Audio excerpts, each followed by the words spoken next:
Okay, could you give me your full name and your name at birth if it was different? Any nicknames you might have or have had, your birth date, and the city and state where you were born.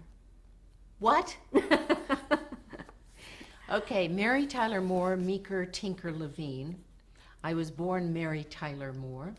My father's name is George Tyler Moore. I was born December 29th, 1936 in Brooklyn, New York, as my father reminds me, though, of impoverished nobility. Not your average Brooklyn kid, but in my heart I am. Now, in your youth, what was Brooklyn like, and what kind of kid were you? I was a feisty kid. I was always in fights with the neighborhood kids, possibly because it was an ethnically charged situation. My grandfather owned a house, which he'd had for many years, and at a certain point he said to my father, "Why don't you and the family move into this house in Brooklyn?" And by that time, it had become an Orthodox Jewish community. And here I was, this English, Irish, Catholic kid, surrounded by people who did strange things on Friday night, and Saturday is when they worshiped, not on Sunday, and they didn't believe in Jesus. And oh my gosh, what was I getting myself into? And it became a terrific experience. In fact, a couple of years ago, I was made the welcome home queen, or just the plain old queen, I think it was, of Brooklyn. And there was an article written by somebody in the New York Times who said, well, why did they ask Mary Tyler Moore? She's not typically from Brooklyn. And I guess they meant that culturally and religiously that I was not the first person that might come to your mind.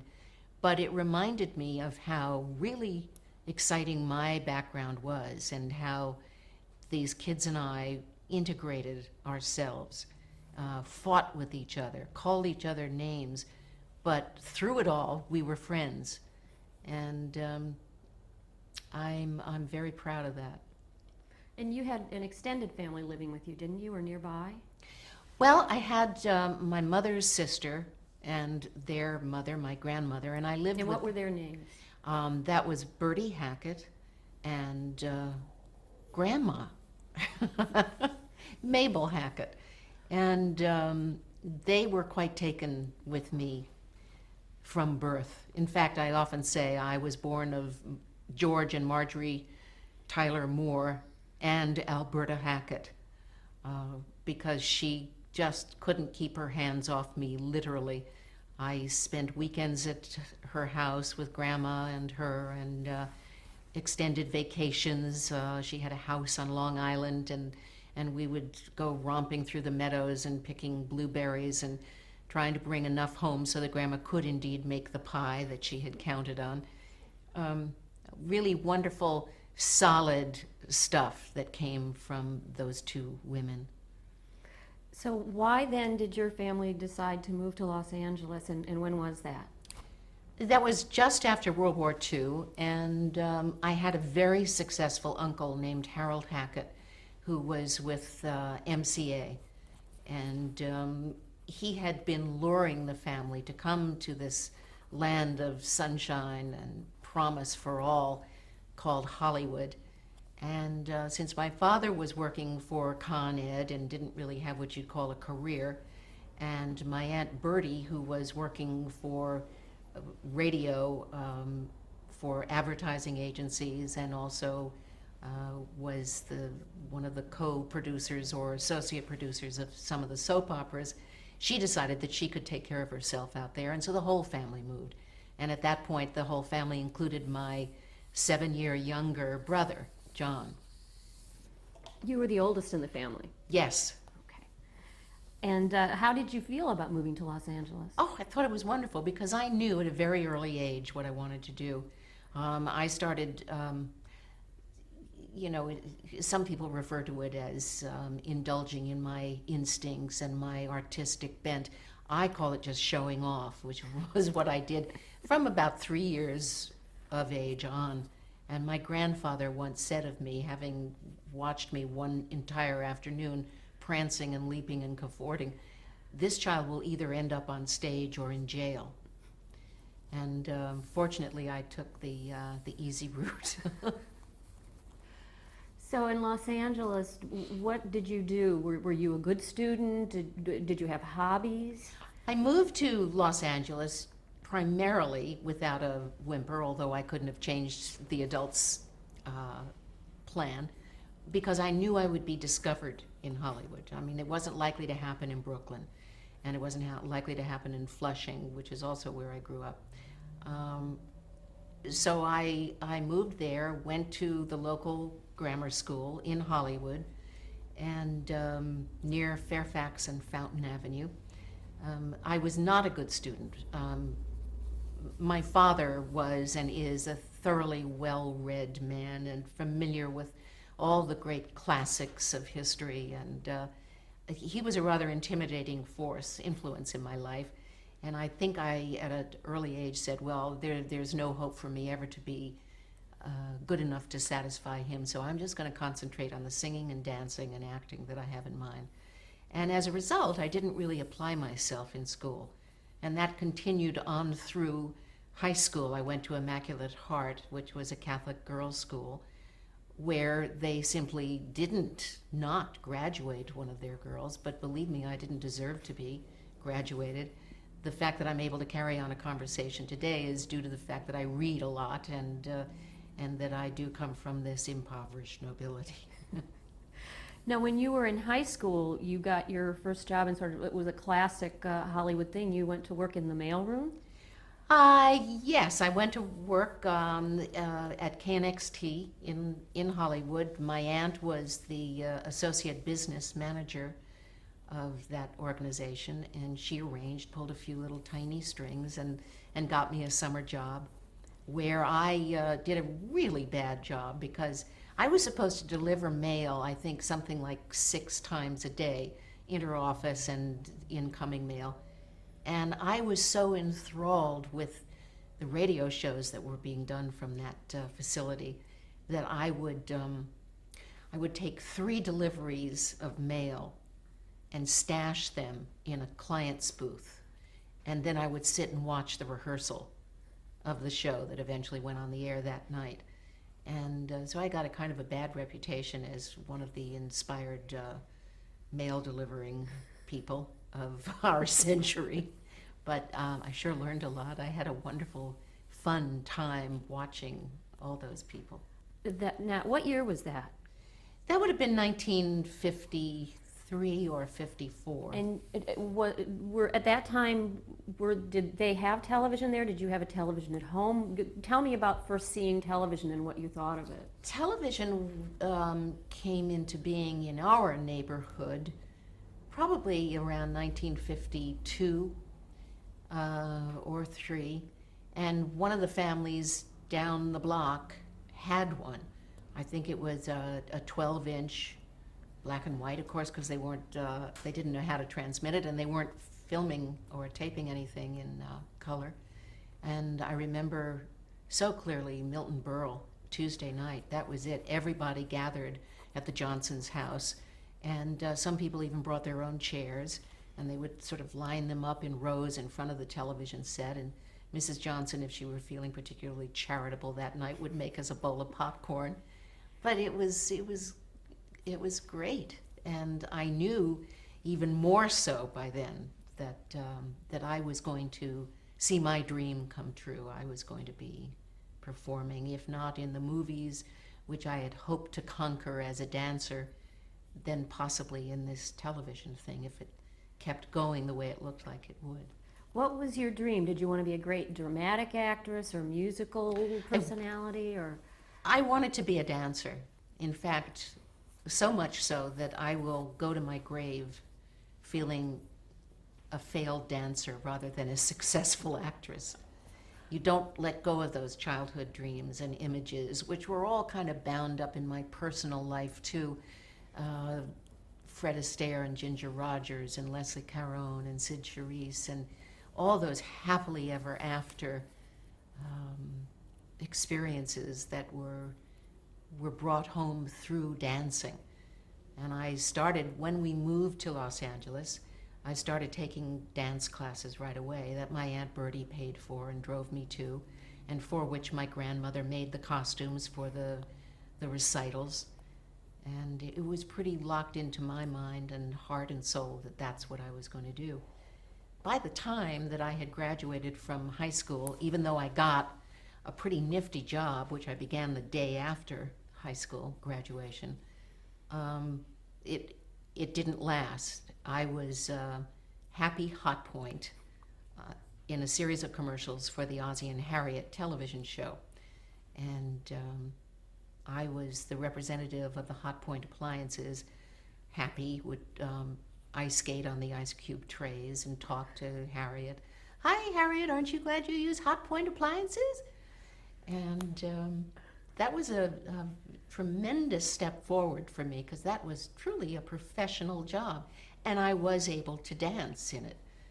It sounds like an early example of special effects in 1955. Yes, it was. Yeah. Yeah, very definitely so. So what were your plans then? Did you expect that that would lead to other things? You had gotten married at this point, Yes, or not? I had gotten married just a couple of months after high school, and I did expect that this would somehow lead to movies, and that I would be able to do all those wonderful musicals that I'd grown up with. But I got pregnant pretty quickly after I was married. And that was a difficult moment to live through for the Hot Point people, too, because pixies are supposed to be of neuter gender. And there I was with these developing, emerging breasts in my little gray leotard and my perky little ears, and not looking very much like the logo they had in mind.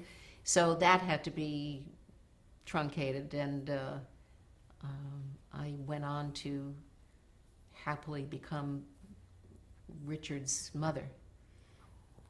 And you knew that you were going to continue performing, though, even after Richie was born? Yes, I did, and as a matter of fact, I went to work as a chorus dancer on the Eddie Fisher show, George Gobel. In fact, they alternated. One week was Eddie and the other was George, and I was a chorus dancer on both those shows.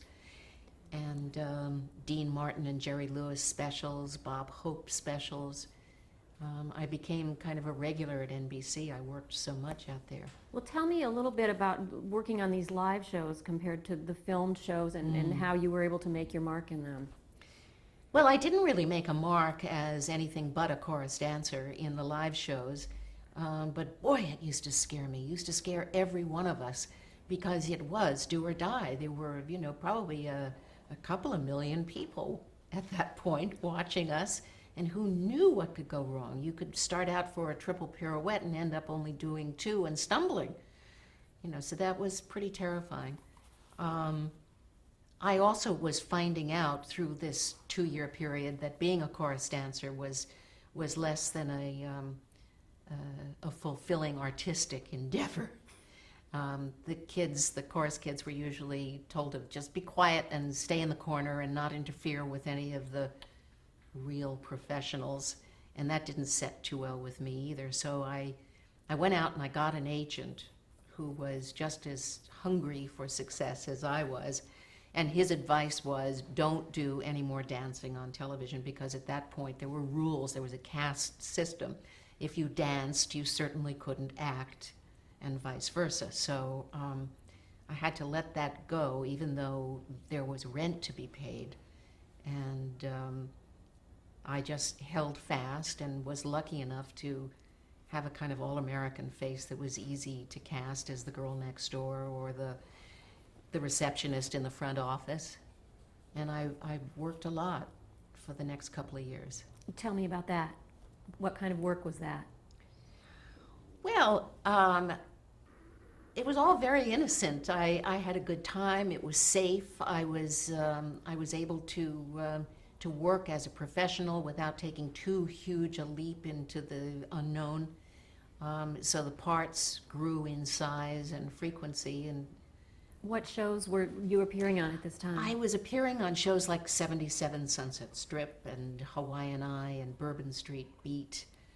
Dramatic performing. They were mostly dramatic. Yeah, in fact, they really were all dramatic. And we'll get to this, I'm sure, but I did take that dramatic experience on with me to the Dick Van Dyke Show. So how did you get your first regular role on television? The first regular role was that of Sam, a rather sexy-voiced creature who was the answering service woman for Richard Diamond, the detective, and played by David Jansen. And I was never fully seen. You would see a close-up of my mouth or a shot of my legs. They got really carried away with interesting ways to shoot this character, so she looked terribly appealing, but you couldn't really tell who she was. But there was this voice. There was this, "Hi, Mr. D. I have some messages for you." And it just piqued the curiosity of men all over the world, because they could imagine anybody they wanted. Whatever their fantasy was in a woman, they had it. It was an anonymous role for me, though, because the producers asked me to keep my identity a secret. Not that my identity meant anything at that point. I was just starting out. But they wanted to keep the mystery going. After we did 12 episodes, I went to the producers and said, I really think I should have a raise, because it was getting a tremendous amount of attention, and they were getting letters from everybody, and the ratings were going up. And before they even found out what I was going to ask for, which was $10 a show more, they said, well, no, we can easily do it very well with just about any actress, Mary, because you've never been seen. And so I was fired, and or did I leave? I'm not sure. It's all in the point of view, isn't it? But I left that show, and what was great about it was that I was now able to reveal, ta-da, Mary Tyler what? Who? But she was Sam. And so TV Guide would put in their little columns beside whatever show, Sunset Strip or whatever, playing the role of Laura tonight in 77 Sunset Strip will be Mary Tyler Moore, Sam of the Richard Diamond Show. And the ratings would always go up for that show. Can you imagine? It was so small and simple back then. And so it worked out well, because then I continued to work and was cast in more and more roles until an afternoon when I got a call from my agent who said that the people at the Danny Thomas office wanted to see me about playing a role in the Dick Van Dyke Show. And I remember it had been about a week during which I went for maybe 4 interviews, and I didn't get any one of them. And I said to my agent, it's the only time I ever backed out or backed down or cowered. And I said, you know what, I really don't want to go. I can't take another disappointment. And he said, excuse me, but who am I talking to here? And he eventually talked me into going over. I was terrified because it was not only Danny Thomas and Sheldon Leonard and Dick Van Dyke, but it was my hero, Carl Reiner, who was the writer, producer of this show.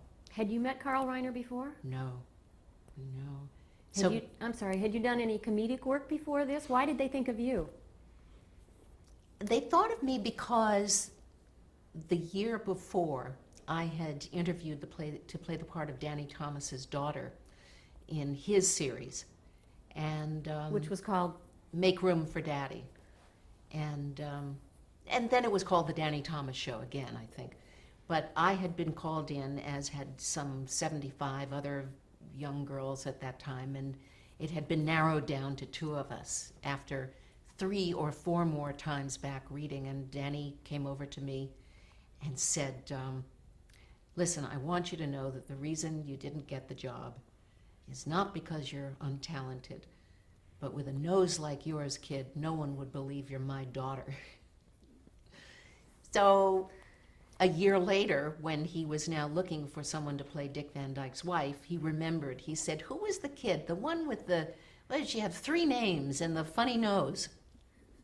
And they did look me up, and they remembered, and in I came to have that fateful meeting with Carl Reiner. And I sat down and picked up the script and somehow managed to get words to come out, and it must have been just what he wanted to hear.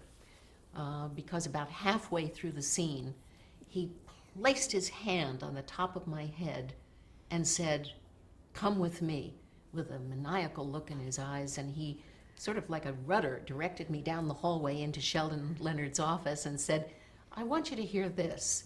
He said, "Okay, go, do it again, do it again." And we read, and afterwards I just had this pretty sure feeling that everybody was pleased and that I was in fact possibly now on my way. This was what year and how old were you?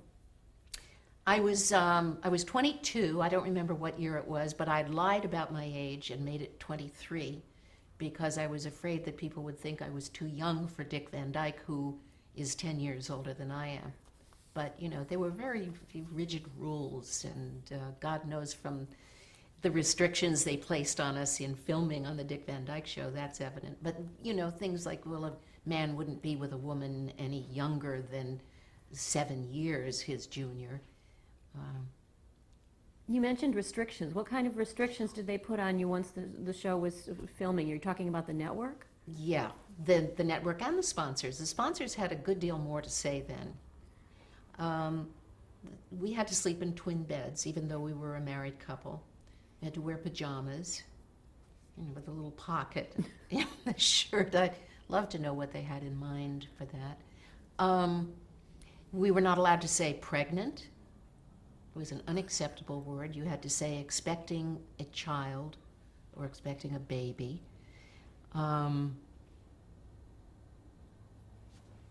What were some of the others? Well, the big objection was the pants that I wore in the Dick Van Dyke Show. I had seen too many housewives on television who were vacuuming in high heels and a floral printed frock.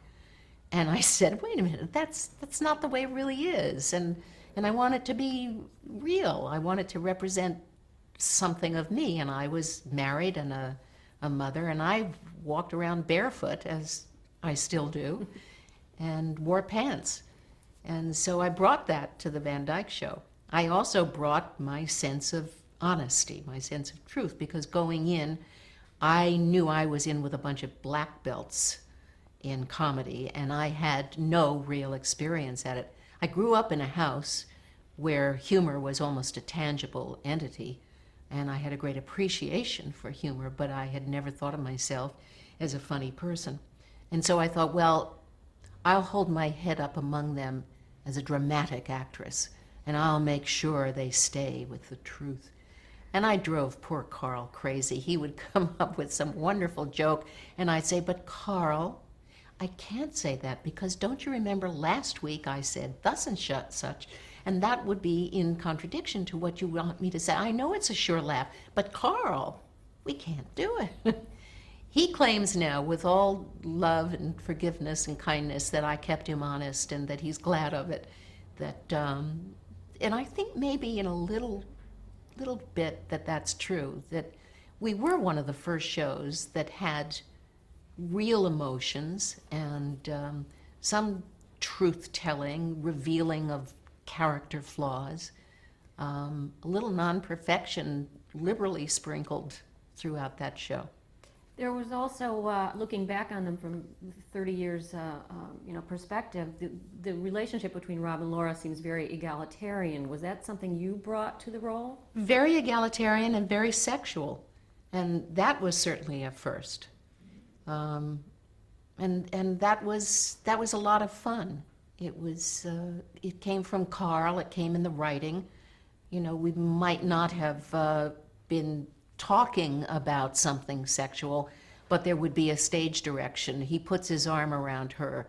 She looks up at him and snuggles further into the embrace. You know, those kinds of things that hadn't been in other scripts before. Well, tell me about meeting Dick Van Dyke and how the chemistry between you two developed. I don't know. He's a nice guy. I think I'm a nice lady, and we just liked each other right from the beginning. I was again in awe of him. He had just come off Bye Bye Birdie, the musical Broadway show, and I had been playing that music endlessly. I used to love to do that to remind me of my beginnings as a dancer. And he was a dancer, self-taught, and he was so good looking. There was just right away a sense of being very happy, very safe in the talent that he shared with me, and very comfortable in humor that we shared, and an appreciation for each other's gifts. So you both had input on the show with Sheldon Leonard and Carl And Reiner. Carl and Jerry Paris, who was our resident director. He also played a role on the show. Yes, he played Jerry Helper, the next door neighbor to Anne Morgan Gilbert's Millie. We had some wonderfully gifted people on that show, especially in the writing department. Wonderfully talented people and directors who went on to do even more as time went on. Were you able to talk with them a lot about developing your character in certain ways? No, I didn't really have to worry about that because Carl told us in the beginning that there were 6 people in the show, and each week one of us was going to be featured in some way. If not, have the bulk of the story about him or her, at least something that we were really glad to be doing. Well, we felt that way all the time anyway. But on one occasion, Carl had been building up this script that he was writing, building it up to me and saying, "You won't believe, this is going to be so fabulous.